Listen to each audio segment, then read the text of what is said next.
KSRTC ಬಸ್ಗಳ ನಡುವೆ accident ಆದಂತಹ ಘಟನೆ ನಡೆದಿದೆ ಹಾಸನದಲ್ಲಿ.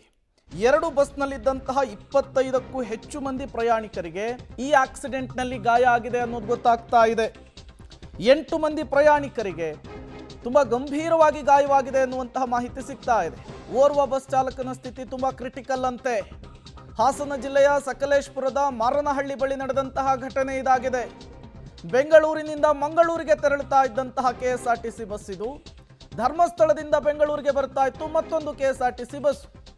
ಎರಡು ಬಸ್ಸುಗಳ ನಡುವೆ ಆಕ್ಸಿಡೆಂಟ್ ಆಗಿದೆ, ಡಿಕ್ಕಿ ಆಗಿದೆ. ಪರಿಣಾಮ ಬಸ್ನಲ್ಲಿದ್ದಂತಹ ಹಲವರಿಗೆ ಗಾಯವಾಗಿದೆ. ಬಸ್ನ ಪರಿಸ್ಥಿತಿಯನ್ನು ಗಮನಿಸ್ತಾ ಇದ್ದೀರಿ.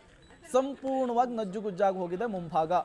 ಎರಡೂ ಬಸ್ನಲ್ಲಿದ್ದಂತಹ ಬಹುತೇಕರಿಗೆ ಗಾಯವಾಗಿದೆ. ಕೆಲವರ ಸ್ಥಿತಿ ಕ್ರಿಟಿಕಲ್ ಅನ್ನೋದು ಗೊತ್ತಾಗ್ತಾ ಇದೆ.